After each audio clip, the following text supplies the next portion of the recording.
अब देखो बच्चों, अब हम डिस्कस करने वाले हैं रोटेशनल काइनेटिक एनर्जी के बारे में। इससे पहले हमने मूवमेंट ऑफ इनर्शिया का आपको एक पूरा डेरिवेशन समझाया था और उसके हमने न्यूमेरिकल्स भी किए थे। अब हम डिस्कस करेंगे कि रोटेशनल काइनेटिक एनर्जी है क्या। तो बच्चों, कोई भी ऑब्जेक्ट जब स्पिन करता है, ठीक है ना, तो उसके स्पिन से जो एनर्जी क्रिएट होती है उसको हम कहते हैं रोटेशनल काइनेटिक एनर्जी। और कई बार ऑब्जेक्ट स्पिन करते करते आगे मूवमेंट भी करता है, तो काइनेटिक एनर्जी उसके अंदर दो टाइप की हो जाएंगी, एक हो जाएगी ट्रांसलेशन, एक हो जाएगी रोटेशनल। ठीक है, चलो पहले सबसे पहले हम समझ लेते हैं कि रोटेशनल काइनेटिक एनर्जी कॉन्सेप्ट है क्या। Energy an object has because it's spin, किसी ऑब्जेक्ट के स्पिन के कारण जो आती है। अब उसका डेरिवेशन हम ड्राइव करके देखेंगे। हमने फॉर्मूला जो पढ़ा है मेरे बच्चों, kinetic energy is equals to half m v square. ठीक है, हमने ये फॉर्मूला पढ़ा है। And we know that the relation between linear and angular velocity is v equals to r omega. क्योंकि ये एंगुलर फॉर्म में घूमेंगी सबके सब, लीनियर तो वेलोसिटी देंगी ही नहीं, तो इसलिए वी इक्वल्स टू क्या लिखेंगे बेटा, आर ओमेगा। अब हम यहाँ पे पुट कर दो इस फॉर्मूला को। Kinetic energy is equals to half M as it is रहेगा, and in place of we can write as R omega square. तो काइनेटिक एनर्जी ऑफ रोटेशनल जो होगा बेटा हमारे पास वो आ जाएगा half M R square omega square. ठीक है बेटा। और हमने कल भी डिस्कस किया था, ऐसे आपको पता होगा, kinetic energy is equals to half I is equals to, मैंने आपको कल भी बताया था, वो होता है एम आर स्क्वायर। तो यहाँ पे एम आर स्क्वायर की जगह क्या आ जाएगा बच्चा हमारा, आई आई ओमेगा स्क्वायर। ठीक है, ये है काइनेटिक एनर्जी ऑफ रोटेशन का फॉर्मूला। ठीक है। अब मान लो कि जैसे एक बॉडी है, उसमें कई तरह से मास डिस्ट्रीब्यूशन हो रखा है, तो हम काइनेटिक एनर्जी का फॉर्मूला कैसे निकालेंगे, हम लिखेंगे kinetic energy is equals to, देखो एक मास डिस्ट्रीब्यूशन यहाँ है, एक यहाँ है, यहाँ है, यहाँ है, तो उसका फॉर्मूला लिखेंगे कैसे, इसी के रिस्पेक्ट में लिखेंगे फॉर्मूला।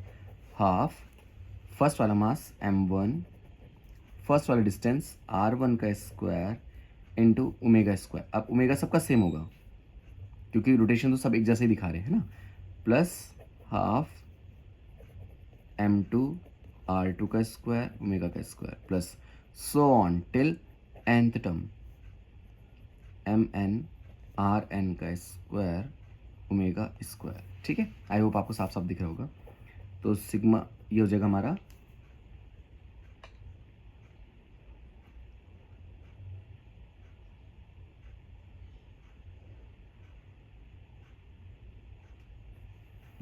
ओके। तो इसमें कुछ कॉमन आप सब में देख रहे होंगे, हाफ हमारा कॉमन आ जाएगा, ओमेगा स्क्वायर हमारा कॉमन आ जाएगा, और इन place of this all thing m1 r1 का स्क्वायर प्लस m2 r2 का square plus dot dot plus mn rn का स्क्वायर, इन सब की जगह हम क्या लिख सकते हैं बेटा, आई।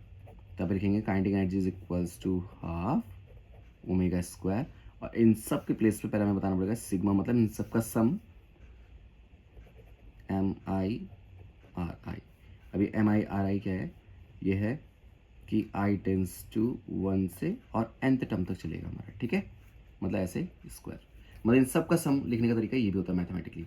तो इस सबको हम क्या कह रहे हैं, हम इस सबको कह रहे हैं बेटा क्या, मोमेंट ऑफ इनर्शिया आई। ठीक है, तो फॉर्मूला हमारे पास क्या बना, kinetic energy is equals to half I omega square, जो कि हम ऑलरेडी ऊपर दिखा चुके हैं आपको ये रहा। ठीक है, अच्छा चलो अब इसके बेस पे बता दो एक बार कि इसकी यूनिट कैसे लिखी जाएगी। काइनेटिक एनर्जी ऑफ रोटेशन की जो यूनिट होती है मेरे बच्चों, वो कैसे लिखी जाती है, देखो हाफ ओमेगा, ओमेगा बराबर हम सबको पता है क्या होता है, 2 पाई अपॉन टी का स्क्वायर। ठीक है, और आई बराबर आप सबको पता है क्या होता है, एम आर स्क्वायर। ठीक है, मैं बस यूनिट निकालने के लिए आपको चीज़ें पूरे बेसिक फॉर्म में लिख के दे रहा हूँ। ठीक है, हाफ आपको पता है नंबर की कोई भी यूनिट नहीं होती, 2 की भी कोई यूनिट नहीं है, पाई की भी कोई यूनिट नहीं है, बचा 1/t। 1/t को क्या लिखेंगे हम, सेकंड का स्क्वायर, क्योंकि 1/t का स्क्वायर मतलब 1/2 का स्क्वायर। मास की क्या होती है बेटा, kg। रेडियस की क्या होती है बेटा, मीटर स्क्वायर। और इसी को हम क्या बोलते हैं बेटा, जूल। ठीक है, तो kg metre square second inverse two, ये भी बोल सकते हैं आप, और या फिर सीधा जूल भी लिख सकते हैं। ठीक है, आई होप। ठीक है, चलो अब हम करते हैं इसका एक न्यूमेरिकल। देखो हमारे पास बोला गया है a disc of mass 5 kg and the radius of 50 centimetre rolling on the ground. ऐसे एज्यूम करो कि ये ग्राउंड है और इसमें एक डिस्क जो है ये रही। ठीक है, ये रही डिस्क। अब आपको बोला गया है जो ये डिस्क है इस ग्राउंड में रोल कर रही है, जिस स्पीड से कर रही है वो सब चीज़ें लिख देते हैं हम। क्या क्या दे रखा हमको, हमको सबसे पहले दिया गया है इसका मास 5 kg है, हमको बताया गया the radius of the rolling on the ground, जिस ग्राउंड में रोल कर रहा है उसकी radius, so r is equals to 50 centimetre, ठीक है, on the ground at the rate of, जिस स्पीड से रोटेट कर रहा है वो है 10 मीटर पर सेकेंड, ठीक है बेटा। आपको निकालना है काइनेटिक एनर्जी। अच्छा देखो, दो काइनेटिक एनर्जी है, एक तो जब ये चल रहा है तो काइनेटिक एनर्जी ट्रांसलेट होगी क्योंकि यहाँ से चलता हुआ आगे की तरफ आ रहा है, तो काइनेटिक एनर्जी वो कौन सी कहलाएगी, ट्रांसलेशन।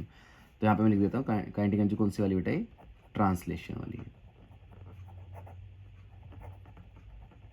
ठीक है, काइनेटिक एनर्जी ऑफ ट्रांसलेशन पहला वो निकाल रहे हैं। फॉर्मूला क्या बताया था ट्रांसलेशन का, तो सिंपल फॉर्मूला तो जो हम बचपन से पढ़ते आ रहे हैं, mv², हाफ mv² है ना, तो ये बन जाएगा हाफ, और m के प्लेस पे क्या लिखेंगे बेटा 5, और वेलोसिटी कितनी देखिए आपको 10 का स्क्वायर, तो ये सॉल्व कर लेते हैं इसको, हाफ इंटू 5 इंटू 100, कितना आ गया बेटा हमारे पास 50, है ना। अब क्या करेंगे बेटा, अब 5 5 ज़ा 25 यानी 250 जूल, ठीक है। अब हम निकाल लेते हैं बच्चे काइनेटिक एनर्जी ऑफ रोटेशन, ठीक है, और उसका डेरिवेशन जस्ट हमने भी किया है।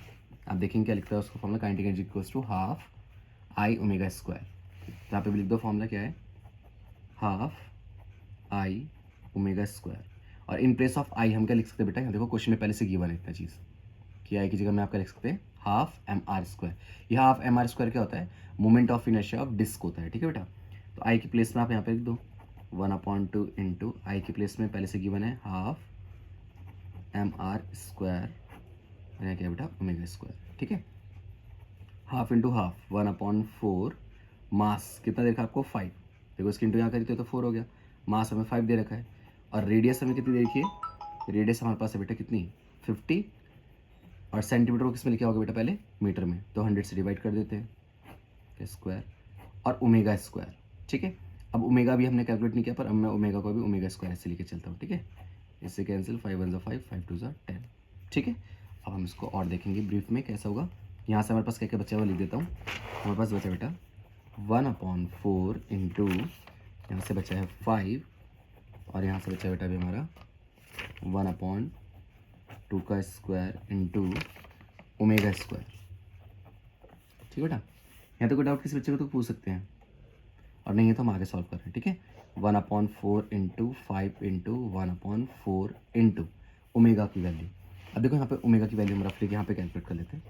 ओमेगा कैसे निकलेंगे, ओमेगा का फॉर्मूला होता है आर, देखो फॉर्मूला होता है r v equals to r omega, तो ओमेगा टेंस टू क्या हो जाएगा बेटा V/R, तो ओमेगा इक्वल्स टू वी कितना बेटा हमारे पास 10, और आर कितना बच्चा हमारे पास क्वेश्चन में गिवन है, आर हमारे पास है 50 सेंटीमीटर, सेंटीमीटर को मीटर में लाओ 100 से डिवाइड भी कर दे, इससे कैंसिल, और ओमेगा बराबर 5 1 ज़ा 5 2 ज़ा 10, तो कितना आ गया 20, ओमेगा की वैल्यू आपके पास 20 आ गई, हमने फॉर्म लगाया V equals to r omega, ठीक है बेटा। अब यहाँ पे रख दो 20 का स्क्वायर, तो ये आपका हो जाएगा 1/16 इंटू 5 इंटू 400, ठीक है, 4 1 ज़ा 4 4 4 ज़ा 16, तो ये हो गया बच्चा आपका 500 डिवाइड बाय 4, ठीक है बेटा, तो लगभग आ गई 125 जूल, ठीक है। ये आ गया आपके पास कौन सी एनर्जी, रोटेशन मोशन की एनर्जी आ गई, है ना, काइनेटिक एनर्जी ऑफ रोटेशन, ये भी आ गया। अब आपको क्या करना है बच्चे, अगर टोटल एनर्जी वो आपसे पूछे कि टोटल एनर्जी कितनी है उसके पास, डिस्क के पास, total kinetic energy is equals to आपकी काइनेटिक एनर्जी जो है वो कौन सी वाली, ट्रांसलेशन, प्लस काइनेटिक एनर्जी कौन सी वाली बेटे, रोटेशन, दोनों का सम कर दो, तो काइनेटिक एनर्जी ट्रांसलेशन कितनी आई थी बच्चे हमारे पास, देखो 250, काइनेटिक एनर्जी रोटेशन कितनी आई हमारे पास 125, तो कितना देगा 375 जूल, ठीक है। तो ये इसका आंसर हो गया। आई होप आपको समझ में आया होगा। अभी क्वेश्चन मैं आपको दे रहा हूँ, आपको मुझे करके इसके कमेंट बॉक्स में उसका आंसर बताएंगे सबके साथ, ठीक है। Thank you so much for watching.